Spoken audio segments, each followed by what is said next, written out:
امت کو۔ اب اللہ نے اعطینا ایسا جملہ ہے جو جملہ اسمیہ ہے، جو استمرار پر دلالت کرتا ہے،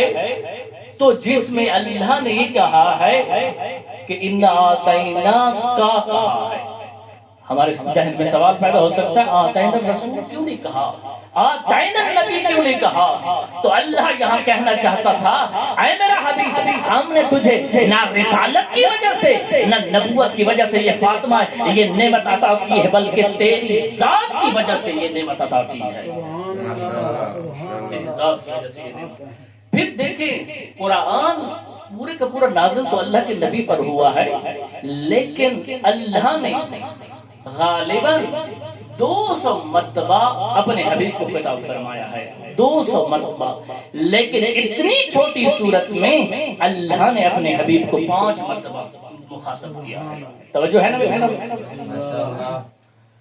5 مرتبہ مخاطب کیا ہے۔ پہلا انا اعطینا کا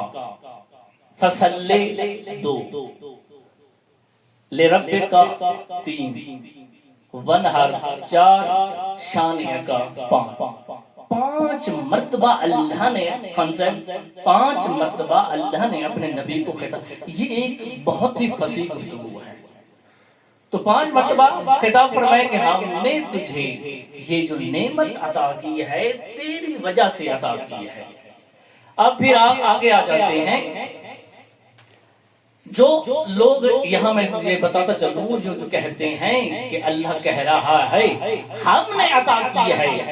تو اللہ تو ایک ہے، تو خدا کے بندے اسی صورت میں اللہ جواب دے رہا لے ربکا، تم اپنے رب کی عبادت کرو، تو اس سے پتہ چلتا ہے خدا ایک ہے، زیادہ نہیں، خدا ایک ہے، زیادہ نہیں۔ پھر آ جائے الکوثر، یقیناً تھوڑا ساختہ ہے الکوثر۔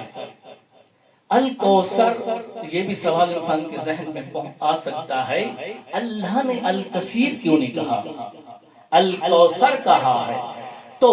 آپ نحو کی کتابوں کو اٹھا کر دیکھیں، حافظ صاحب نحو کی کتابوں کو اٹھا کر اگر دیکھیں تو کوثر بر وزن فاعل ہے، جس میں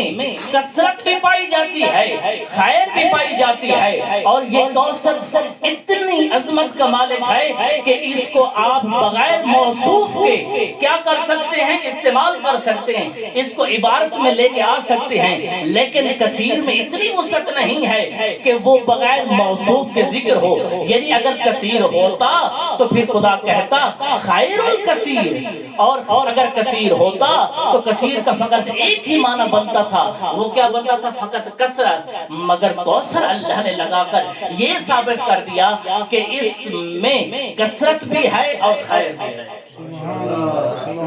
کثرت بھی ہے اور خیر بھی ہے۔ اب دیکھیں کوثر اگر اللہ نے استعمال کیا ہے تو جتنی بھی دنیا کی یا آخرت کی نعمتیں ہیں، جتنی بھی خیر ہیں اس میں شامل ہیں، چاہے وہ خیر